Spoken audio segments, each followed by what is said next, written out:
যে মানুষগুলোর জ্ঞান আছে, যাদের নামের আগে আমরা আলেম লেখা দেখি, এখনো তারা অ্যাক্টিভ না। তাই আপনি আবার কবে হবেন? যদি ইসলাম এসে যায় আপনি কিন্তু সমস্যায় পড়ে যাবেন। 100 ভাগ বিশ্বাস করবেন, আমি তো করি এবার ইসলাম এদেশের রাষ্ট্র ক্ষমতায় আসবে।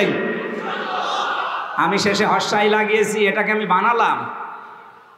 সূরা আলে ইমরানে আল্লাহ জানিয়েছেন, ওয়ালা তাহিনু ওয়ালা তাহজানু ওয়া আনতুমুল আ'লাউনা ইন কুনতুম মুমিনিন। কোনো ভয় নেই, কোনো চিন্তা নেই, দুশ্চিন্তারও কারণ নেই।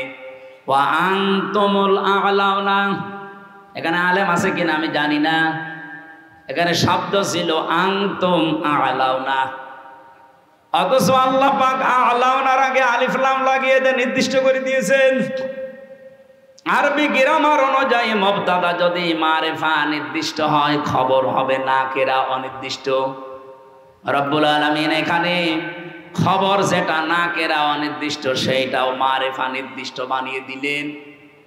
খবর যদি কোনো সময় মারিফা হয়ে যায়, ফিদুল হাসরা, হসরের ফায়দা দেয়, বাংলা অর্থ দাঁড়ায় হবে।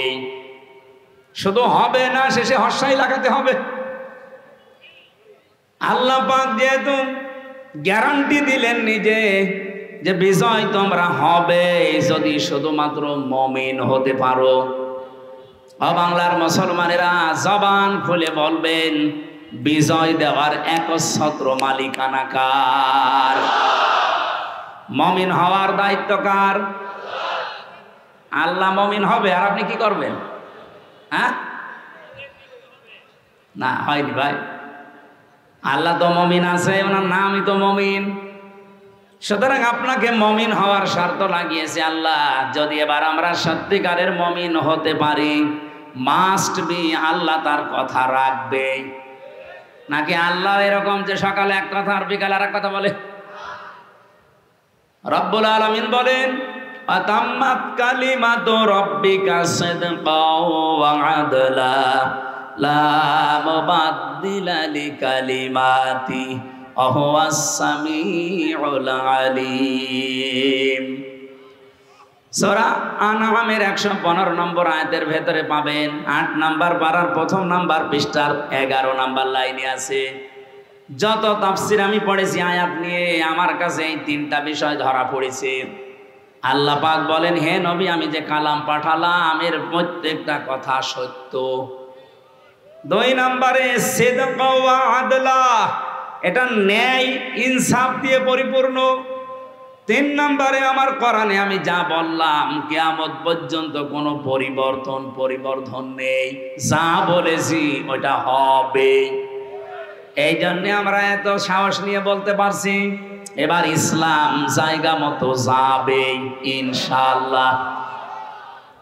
এই জন্য যারা এখনো দদুল্লামার অবস্থায় আছেন যে জমি বাবার পাই কি না পাই, এ ধান্দা কি ভালো? আপনি তাহলে মনে হয় অন্য কারো সন্তান। বাংলাদেশের বৈধ নাগরিক আমরা, 92% মানুষ আমরা এখানে মুসলমান। এবার আপনি 100 ভাগ বিশ্বাস নিয়ে বাড়ি যেতে পারেন। যেভাবে জোয়ার উঠেছে, ঝড় উঠলে ঝরা পাতাগুলো আকাশে ওঠে। এবার ঝড় উঠেছে, অবশ্যই এই ঝড়ে কেউ কেউ যারা আমরা পড়ে আছি নিচে, আমাদেরকে আল্লাহ উপরে তোলার জন্য এই ঝড় সৃষ্টি করে দিয়েছে। জাহাঙ্গীরনগর বিশ্ববিদ্যালয়ে মুসলিম শব্দ পর্যন্ত বাদ দেওয়া হয়েছিল।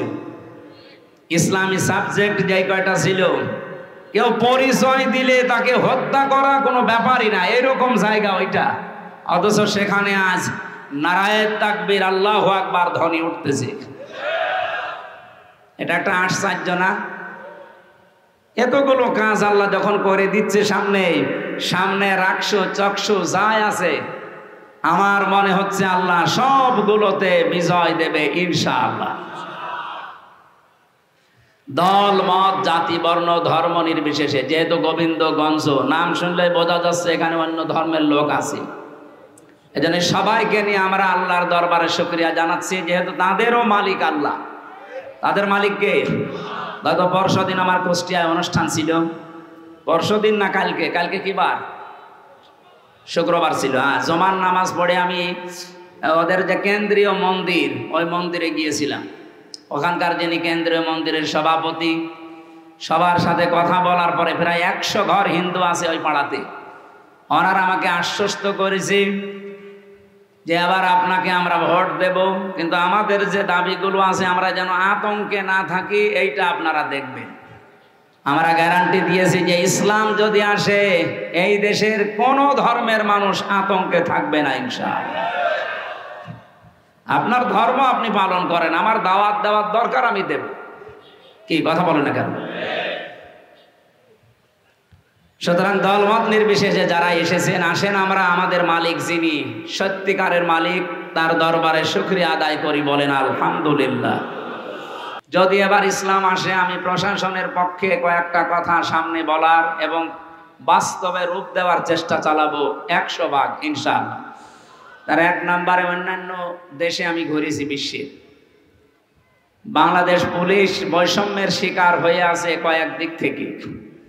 তারা এই যে দুর্নীতি মুক্ত করতে পারে না, তার 1 নম্বরে কোনো নেতা খেতা নেত্রীর কথা তাদের শোনার দরকার নেই। আগামীতে ইসলাম যদি আসে তারা চলবে তাদের আইজির কথা মতো। আইজি হবে আবার নিরপেক্ষ। আইজি যদি এই জাহাঙ্গীরনগর ভার্সিটির ভিসির মতো হয়, 3 দিন পরে রেজাল্ট দেবে, তাও যে রেজাল্ট দেওয়া দরকার ওইটা দেবে না। এই জন্য আমরা চাইবো যে ওনাদের বিভাগটা নিরপেক্ষ থাকবে এবং যত প্রশাসনে মানুষ চাকরি করে এই দেশে সবাই চলবে তাদের এই চেইন অফ কমান্ড অনুযায়ী। কোন নেতা খেতা নেত্রী কে বলবে সেইটার ধার তারা যেন আর না ধারে, সেই ব্যবস্থা আগামীতে করা হবে ইনশাআল্লাহ। 2 নম্বরে, তাদের একটা বিশাল বদনাম আছে যে তারা বাম হাতের ইনকাম করে। এটা আর নেই কারো। কয়েকদিন আগে খুলনা রেঞ্জের ডিআইজি এসেছিল আমাদের কুষ্টিয়ায়, ওনার বাড়ি আপনাদের পাশে বগুড়াতে। ওনার আমি বলছিলাম যে স্যার, আমারও নিয়ে গেছে মেহমান করি,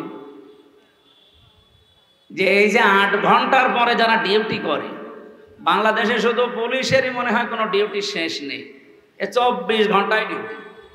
আমি কি বেশি বললাম স্যার? 24 ঘন্টায় ডিউটি না? পৃথিবীতে আপনি এমন একটা দেশ দেখান তো যে 8 ঘন্টার পরে আরো বেশি ডিউটি করলে তাদের ওভারটাইম দেওয়া হয় না। ওনারা 8 ঘন্টা ডিউটি করবে সরকারি, এরপরে যদি ডিউটি করা লাগে 2-4 ঘন্টা 5 ঘন্টা, 1 মাস পরে হিসাব করে ওভারটাইমের বেতন দেওয়া লাগে। ওনার উপরে ডিপেন্ডেন্ট ওনার মা বাবা ছেলে মেয়ে বউ আরো অনেক আত্মীয় স্বজন আছে। কারণ তারা মনে করে যে প্রশাসনে আছে, ও মনে হয় 2 হাত দিয়ে উপায় করছে।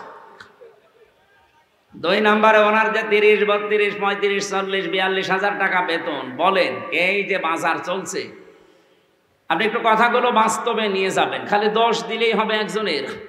এ লোকটার 42 হাজার টাকা মনে করেন বেতন, অথচ 8 ঘন্টা ডিউটির পরে যত ডিউটি করা হয়, এখান থেকে থানা কয় কিলো আমি জানি না, যেখানেই হোক, এখান থেকে থানার এরিয়া কমপক্ষে 25-30 কিলোমিটার আছে সব মিলে। যেখানে যাবে ওনারা, ওনার মোটরসাইকেল নিয়ে যাক, গাড়ি নিয়ে যাক, জনগণের খেদমতে যাবে তারা পাহারাদার হিসাবে, অথচ তেল কিনা লাগবে, খাবার খাওয়া লাগবে নিজের টাকা দিয়ে। এটা একটা বৈষম্য না? এই জন্যই তো বাম হাতের ইনকাম করা লাগে বাধ্য হয়ে। আর আমরা একবারে দোষ চাপিয়ে দেই যে পুলিশ মানে ঘুষখোর, ঘুষ খায় কেন? আপনি সেই ব্যবস্থা করে দেন। 8 ঘন্টার পরে ডিউটি করলে ওভারটাইমের টাকা দেওয়া লাগবে, আর যেখানে জনগণের জন্য দায়িত্বে যাবে তাদের খাবারের এবং এই তেল খরচ দেওয়া লাগবে। দেখেন ওরা এরপরে কিছু করে কিনা। এটা ইসলাম আসলে আগামীতে আমরা করব ইনশাআল্লাহ। প্রশাসনের দায়িত্বে আজকে যারা এই মাহফিল শৃঙ্খলা ঠিক রাখার জন্য এসেছেন, আল্লাহ তাদের এই দায়িত্বটা আজকে যেন ইবাদত হিসাবে কবুল করে ইনশাআল্লাহ। একটা প্রতিষ্ঠানের রেজাল্ট দেওয়ার জন্য যদি 3 দিন লাগে মাত্র 11,000 ভোটার, তাহলে 18 কোটি মানুষ আমরা এই দেশে বাস করছি। যদি নির্বাচন হয়, রেজাল্ট দিতে আমার মনে হয় 5 বছর লাগবে। সেই হিসাবে ও ছাতা নির্বাচন এখন দরকার নেই, আগে মাজায় শক্তি করে নেন, মেরুদণ্ডটা সোজা করে নেন, তারপরে আপনার এতটুকু একটা প্রতিষ্ঠানে রেজাল্ট দেবেন, ছাত্র ছাত্রী সবাই আছে না, ওনারা তাকিয়ে আছে আমেরিকার দিকে, ভারতের দিকে, লন্ডনের দিকে। আমি বাকিটা নাই নাই বললাম। অন্য দল থেকে যারা প্রার্থী হয় তাদের লাভ আছে। আমার আসনে যিনি চেষ্টা চালাচ্ছে, তিনি ঘোষণা দিয়েছে যে আমি 50 কোটি টাকা খরচ করব, তাও এই আসন আমার লাগবে। কি ভাই, আপনার এত কেন খরচ করা লাগবে? 50 কোটি টাকা যদি আপনি খরচ করেন, আমার মনে হয় আপনার 5 বছরে 500 কোটি টাকা আপনি কালেকশন করবেন। জামাত ইসলামী বাংলাদেশে যাদের নাম দিয়েছে, আপনারা শোনেননি আমিরে জামাতের ঘোষণা যে এই দল থেকে কেউ এমপি মন্ত্রী হলে 5 বছরে তার একটা টাকা বাড়বে না, যা আছে আরো কমে যাবে। এ ঘোষণা বাংলাদেশের কোনো দল দেওয়ার সাহস রাখে না, পারবেও না। দিলে রাখলেই হবে, খালি ঘোষণা দিলে রাখা লাগবে না। জামাত ইসলামী বাংলাদেশে রাখতে পারে তার প্রমাণে 1 বছর 1 মাস এদের বিরুদ্ধে একটা চাঁদাবাজির মামলা নেই, ধর্ষণের মামলা নেই। অথচ যারা গলাবাজি করে, যারা এই যে ফাপড় মারে, বাংলায় কি বলে যেন ফাপড় মারে, আপনি দেখেন তো তাদের নামে মামলার পাহাড় জমে গেছে। খালি পেছনের শক্তি থাকার কারণে কিছু হচ্ছে না। এর জবাব জনগণ কিভাবে দেয় তার প্রমাণ ডাকসু আর জাকসু। আমার মনে হয় কারো যদি লজ্জা থাকে, ওর তো অন্তত লজ্জাই মরে যাওয়ার কথা। আশা করছি তাদের হুঁশ ফিরবে। এরপরও যদি হুঁশ না ফেরে, মনে করতে হবে হুঁশ বলে আর কিছু নেই। কিন্তু আমার যা বিশ্বাস, এই দেশে যারা দায়িত্বে আছে, 73টা দল চলছে দেশে, জামাত ইসলামী বাংলাদেশ বাদ দিয়ে কোন দল যেহেতু এ ঘোষণা দিতে পারে নাই, সুতরাং পারার সম্ভাবনাও নেই। আর অন্য কোন দল যদি ঘোষণা দেয় যে আমার দল থেকে এমপি মন্ত্রী হলে তার 1 টাকা 5 বছরে বাড়বে না, কোন দল থেকে দেশে এমপি দাঁড়াবে না, শেষে আমরা ওই বিনা ভোটে পাশ হয়ে যাব। সুতরাং এখনই বলছি না, সাহস যেহেতু আপনাদের নেই, আপনাদের এই ধোঁকাবাজি, প্রতারণা, গলাবাজি এ মানুষ বোঝে। আজকের মাহফিলের প্রধান অতিথি ডাক্তার সাহেবের জন্য দোয়া করছি, আল্লাহ তার এই জীবনটা যেন ইসলামের জন্য কবুল করে। এ মাহফিলে এতক্ষণ যারাই কথা বললেন, মাওলানা হোসাইন মাহফুজ চুয়াডাঙ্গা, মাওলানা আব্দুল সালাম, বিশেষ অতিথি অনেকগুলো মানুষের নাম আপনারা দিয়েছেন। এই থানার আমাদের অভিভাবক যিনি ওসি সাহেব এসেছেন আজকে, প্রশাসনের আরও যে সমস্ত ভাইরা এসেছেন, সারা দেশের 630টা থানায় কম বেশি আমার যাওয়া লাগছে। আল্লাহ যেহেতু পরিচিত করে দিয়েছে, কোরআনের দাওয়াত নিয়েই যাচ্ছি। আর যে জোয়ার দেখতে পাচ্ছি, মাহফিলের মঞ্চে বসা আছেন সম্মানিত ওলামা ইকরাম। আমি এই শব্দটা আলাদা করে বললাম কেন? কারণ আলেমদের মর্যাদা এত বেশি দিয়েছেন আল্লাহ। ইন্নামা ইয়াখশাল্লাহা মিন ইবাদিহিল উলামা। এই পৃথিবীতে সবচাইতে বেশি ভয় আমি আল্লাহকে করে আলেমরা। কিন্তু আলেম আবার আলেম হওয়া লাগবে। খালি নামের আগে আমার মতো মুফতি লেখা থাকলে আলেম? এখনো পর্যন্ত বাংলাদেশে বহু আলেম, বহু ইমাম, খতিব, তারা এই ধান্দায় আছে যে যদি ইসলামের পক্ষে কাজ করি, ইসলাম যদি এবার ক্ষমতায় না যায়, তাহলে আমার ইমামতি থাকবে তো। আরে ভাই, আপনি ইমামতি নিয়ে আসেন, আর আপনার এই সন্দেহ কেন হয় যে ইসলাম এবার আসবে না? 92% মুসলমান এই দেশে। আর যে জোয়ার উঠেছে ডাকসু আর জাকসুর পরে, এদেশে আমার বিশ্বাস ইসলাম এবার রাষ্ট্রে যাবে ইনশাআল্লাহ। কোন সন্তান মাইক হাতে নিয়ে যদি বলে যে আমার বাবার সম্পদ আমি পাই কি না পাই, আমার সন্দেহ লাগছে, ওটা কি সন্তান নাকি অন্য কিছু? আরে গ্রামের লোক বলবে না যে আপনি নিজের বাবার সন্তান, আপনি পাবেন না মানে? আপনি উত্তরাধিকারী সূত্রে তো পাবেন, অন্য কেউ পাবে? যে সন্তান এটা বললে যেমন পাগল। এ পৃথিবীতে আল্লাহ যখন কারো উপরে খুশি হয়, তখন তার বাড়িতে আল্লাহ কন্যা সন্তান পাঠায়। তাহলে যাদের মেয়ে আছে, আপনি বিশ্বাস করতে পারেন যে আল্লাহ আপনার উপরে অন্তত খুশি হয়েছে। মেয়ে হলে খুশি হয় আল্লাহ, কিন্তু যার মেয়ে হয়েছে এই লোকটা নারাজ। এরকম মানুষ নেই? আপনাদেরকে আহ্বান জানাচ্ছি, আল্লাহ যে কাজ করতে পেরে উনি খুশি, আমরা ওই কাজ পেয়ে খুশি কিনা বলেন তো? আজকে থেকে আর রাগ করবেন না। আপনি জান্নাত পাবেন কি পাবেন না সে গ্যারান্টি কিন্তু আপনি নিজেও দিতে পারেন না। পারেন না? কিন্তু আমি গ্যারান্টি দিতে পারি, যার বাড়িতে একটা মেয়ে আছে, যদি 3টা দায়িত্ব পালন করতে পারেন, মাস্ট বি আপনি একটা জান্নাত পাবেন। না, আমারও ভুল হয়েছে। একটা জান্নাতের কথা আমি কোরআন আর হাদিসে পাইনি। কোন মানুষ যদি পৃথিবীতে একটা মেয়ে লোকের জন্য 3টা কাজ করে, আল্লাহ তাকে জান্নাত দেবেন, এই কথা পেয়েছি। কিন্তু যত জায়গায় আপনি জান্নাতের বর্ণনা দেখতে পাবেন কোরআনে, আপনি দেখবেন অধিকাংশ জায়গায় আল্লাহ বহু বচন দিয়েছেন। আপনি একটু চেষ্টা করেন কোরআনের এই আয়াতটা বোঝার। জান্নাতিন তাজরি মিন তাহতিহাল আনহার ওয়া মাসাকিনা তাইয়্যিবাতান ফি জান্নাতি আদ। এই যে শব্দের ভেতরে 2টা জান্নাত বললাম, 2টাই কিন্তু বহু বচন। আল্লাহ এক বচন দিতে পারতেন, একটা জান্নাত বহু বচন, মাসাকিন বহু বচন দিলেন কেন? আমরা যারা আরবি গ্রামার বুঝি, পৃথিবীর বহু ভাষায় আমরা দেখেছি এক বচন বহু বচন আছে, কিন্তু আরবের নিয়মটা আলাদা।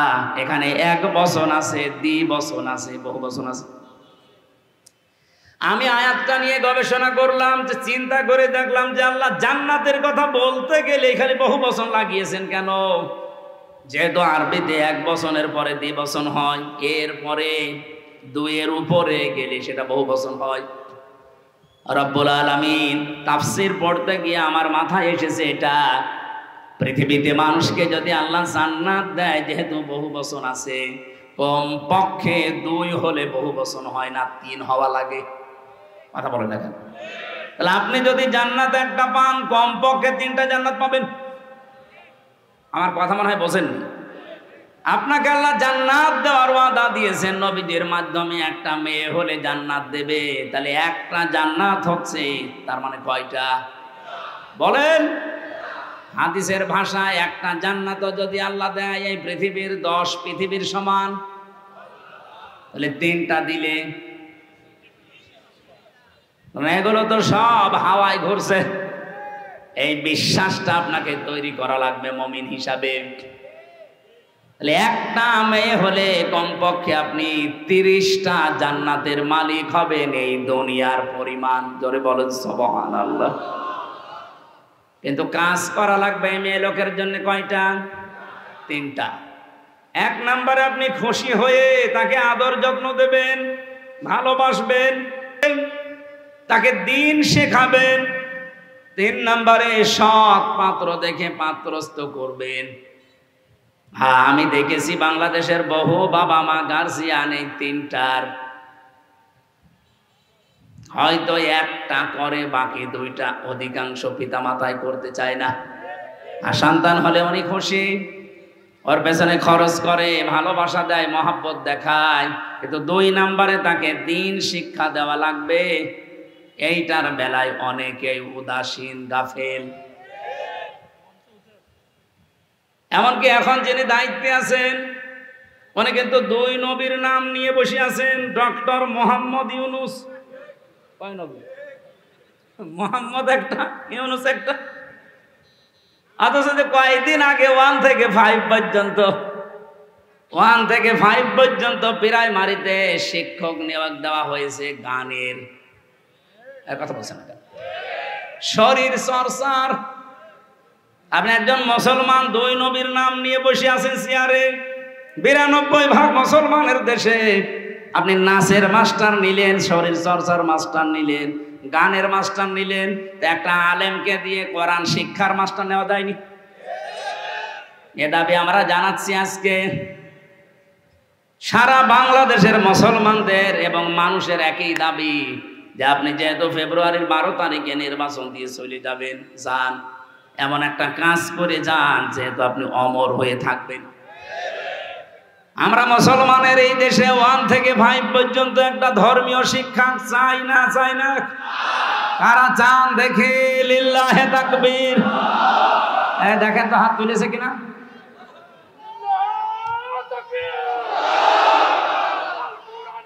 আলহামদুলিল্লাহ। আমাদের এই দাবি যদি ডক্টর মোহাম্মদ ইউনূস পর্যন্ত, আমি জানি যে যাবে, কারণ কত ফেরেশতা বসে আছে দেখেন। এইটা কিরামান কাতিবিন না, পৌঁছিয়ে দেবে জায়গা পর্যন্ত। ওনার কান পর্যন্ত যাওয়ার পরও যদি কিছু নাও করে, আমার আরশ পর্যন্ত চলে গেছে।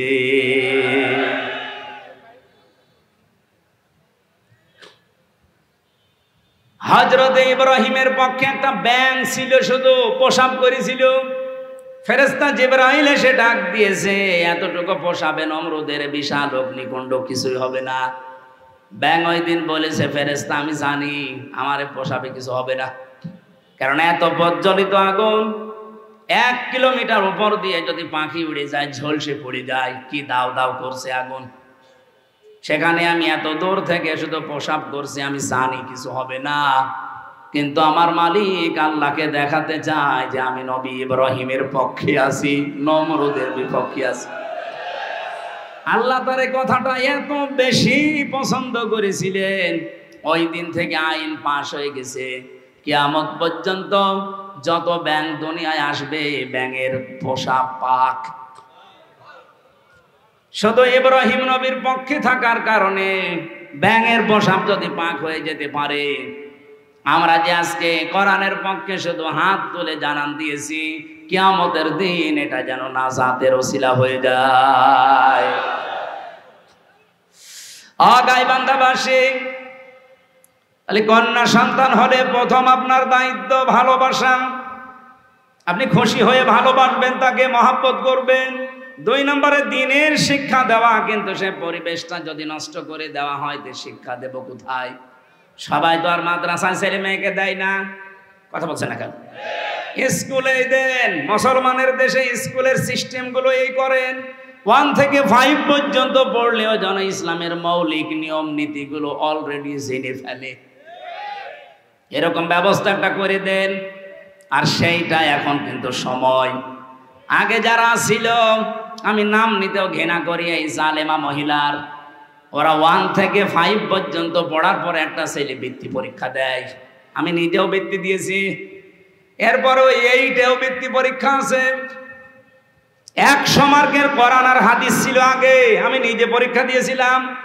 কিন্তু 15.5 বছরে জালেমা যাদের দায়িত্ব দিয়েছিল, এই শিক্ষামন্ত্রী নামে কলঙ্ক, এই নাস্তিকগুলো 1 থেকে 5-এ পড়ার পর বৃত্তি পরীক্ষা দেবে, 100 মার্কের কোরআন হাদিসের শয়তানরা তুলে দিয়েছে। আমরা চাই ওইটা আবার পূর্ণবহাল করা হোক। কথা বলেন না কেন? আরে মানুষ পরীক্ষার ছলে হলেও পড়ে, ওটা যদি সিলেবাসে না থাকে, ও তো আস্তে আস্তে সবই ভুলে যাবে। গত বছর আমি জেল থেকে বের হওয়ার পরে একটা মাহফিলে এসেছিলাম, এই যে পাশের জেলা নীলফামারী।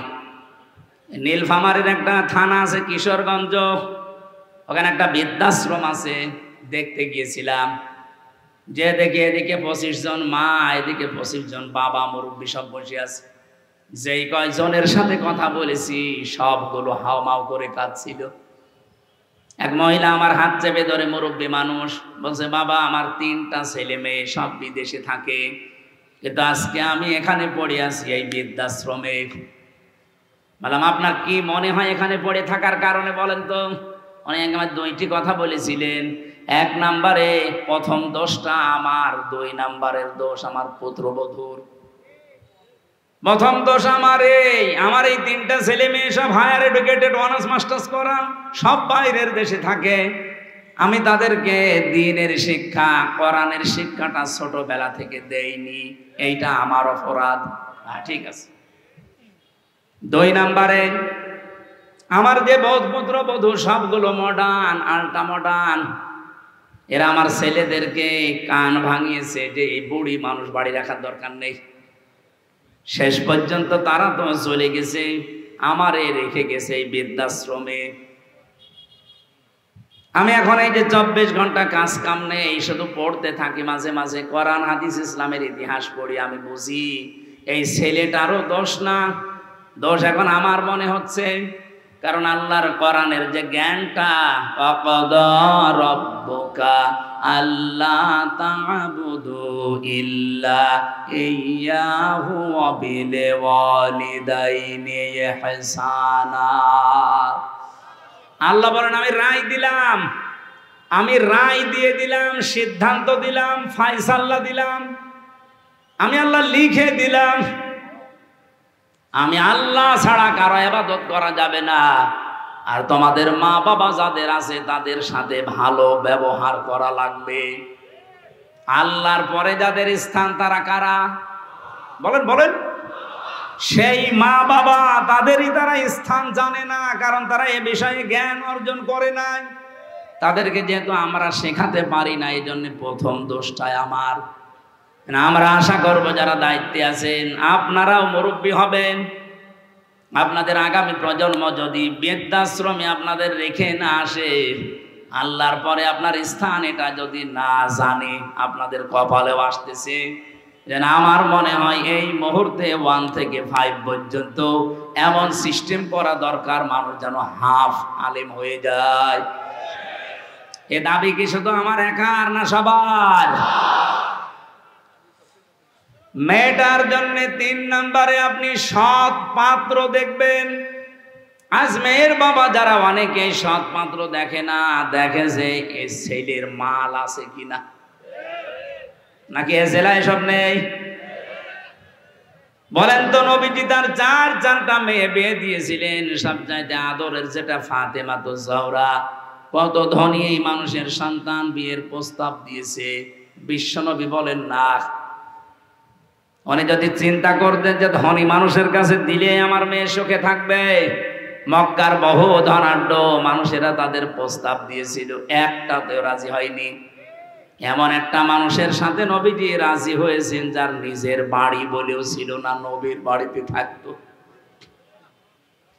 এজন্য সৎ পাত্র হওয়া লাগবে।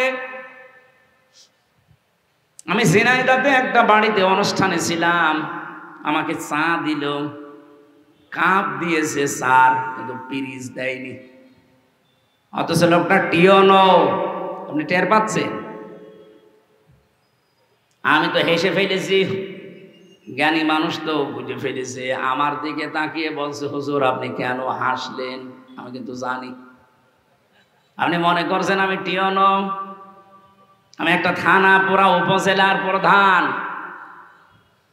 আমি আপনাকে চা খেতে দিয়েছি, শুধু কাপে পিরিচ দেয়নি নিচে, আপনি হাসলেন। বাস্তবতা এটা, গত পরশু দিন এই পিরিচটা ভেঙে গেছে, কাপটা নিচের যেটা। আমি ইচ্ছা করলে কিনতে পারতাম, এরকম 1000টা পিরিচ কিনতে পারতাম। গতকালকেও আমার অফিসে একটা বিশাল বান্ডিল এসেছিল, শুধু সই করতে বাকি। সই করে দিলে ওই 8 লাখ টাকা আমি পেয়ে যেতাম। এরকম পিরিচ 1000টা কিনতে পারতাম। সেই ছোটবেলায় আমি আমার মায়ের কাছে, মাওলানার কাছে, উস্তাদের কাছে আমি শিখেছি যে ঘুষ খাওয়া এটা হারাম। ওই দিন থেকে এই পর্যায় পর্যন্ত আমি আজও কোনো ঘুষ খাইনি। এত কষ্টের জীবন যাপনে আছে, এই যে অন্যায় অবৈধটা আমার সামর্থ্য থাকার পরও আমি করি নাই। এই জন্য আল্লাহ অন্য দিক থেকে আমারে পুষিয়ে দিয়েছে।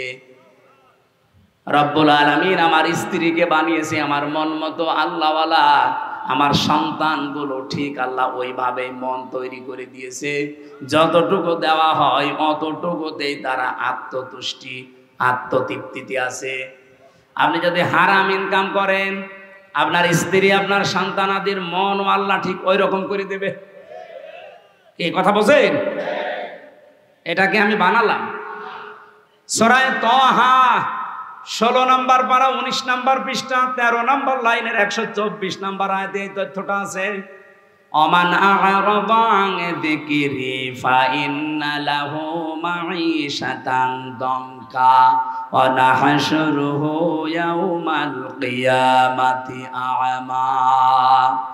রব্বুল আলামিন বলেন আমার বিধান বাদ দিয়ে যারা ইনকাম করবে, বলেন তো ঘুষ খাওয়া এটা আল্লাহর বিধানে আছে? হ্যাঁ বলেন বলেন। আল্লাহর বিধানের বাইরে যারা উপায় করে ইনকাম করে, চর্ম চোখে দেখতে মনে হয় যে বিশাল সম্পদের মালিক হয়ে যাচ্ছে, আল্লাহ বলেন আমি দঙ্কা করে দেই, ওর জীবনের এই উন্নতিতে কোনো বরকত থাকে না। হ্যাঁ হয়তো প্রতিদিন 2 লাখ টাকা করে আসবে ঠিক, কিন্তু 2.5 লাখ টাকা চলে যাবে এরকম রাস্তা বানিয়ে দেব।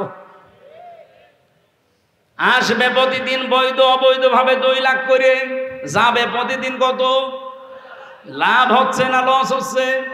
এটা তো একটা গেল। সবচাইতে বড় বিষয় আমি ওর অন্তর থেকে শান্তি তুলে নেব। এই দঙ্কা শব্দের ব্যাখ্যা হচ্ছে ওর জীবনের কোনো কিছুতে আমি শান্তি রাখবো না। ওর বউ চলবে ওর অবাধ্য হয়ে, সন্তান আদিগুলো নষ্ট হয়ে যাবে, কারণ এই প্রভাব পড়বে। হারাম ইনকাম করে যা খাওয়াচ্ছেন এই সন্তানগুলো হারাম হয়ে যাবে। এতটুকু আল্লাহ যদি শেষ করে দিতেন আয়াতই পড়তাম না। এর পরেরটা আরো ঝামেলা।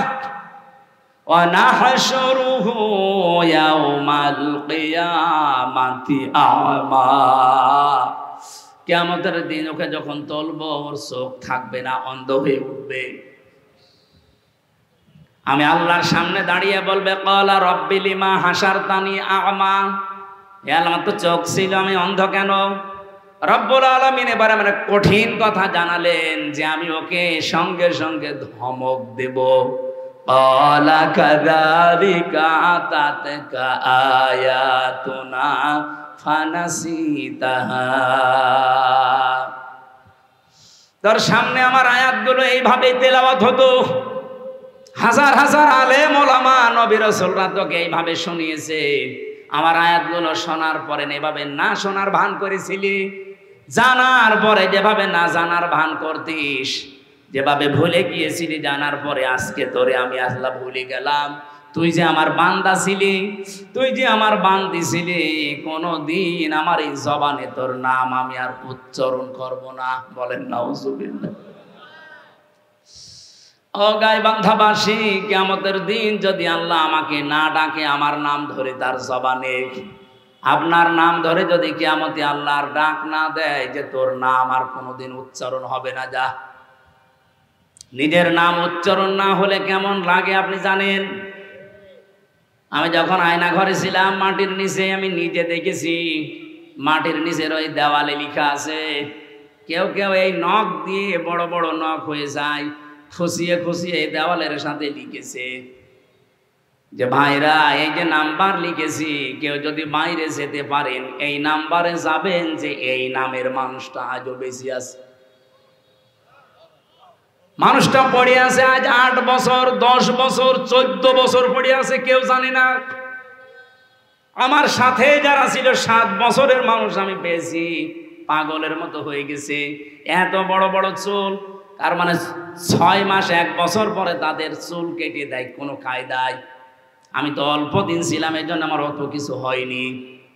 ওর নাম যে কি, লোকটা নিজের নাম পর্যন্ত ভুলে যায়, কারণ কেউ তারে ডাকে না। নিজের নামই দুনিয়ার এই জমিনে কেউ না ডাকলে কত আফসোস লাগে, কত দুঃখ লাগে, কত কষ্ট লাগে নিজের ভেতরে। আল্লাহ পাক বলেন কিয়ামতের দিন তোর নাম আমি আমার মুখ দিয়ে আর কোনো দিন উচ্চারণ করব না।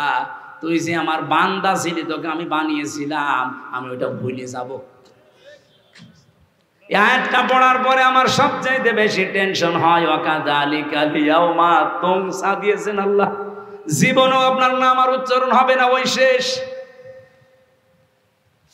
আমার তো মনে হয় এরকম বহু মানুষ দুনিয়াতে আমরা আছি যারা আল্লাহর বিধানকে বাদ দিয়ে এই পৃথিবীতে উপায় ইনকাম এগুলো করছি দেদারছে।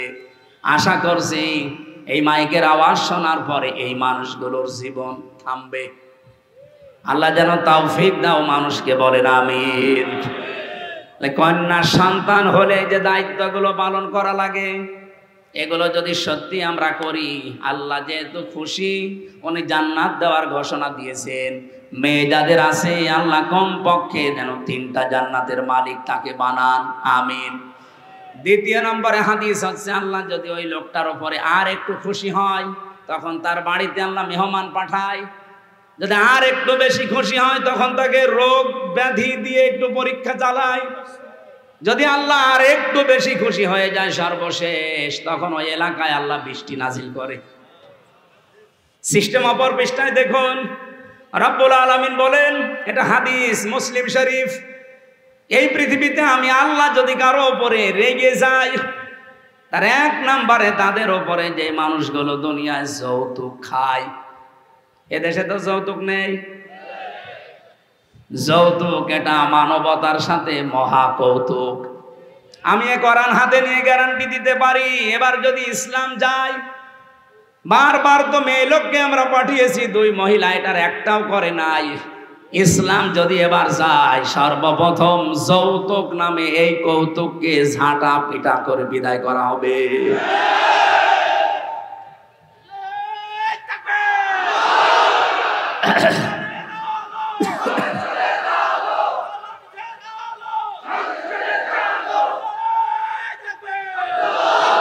রংপুর বিভাগের মানুষেরা, এটা শুধু যৌতুকের বিষয় না, বহু বাড়িতে আমরা এখনো পর্যন্ত দেখি 200, 300, 500 মানুষকে নিয়ে যাচ্ছে বরযাত্রী।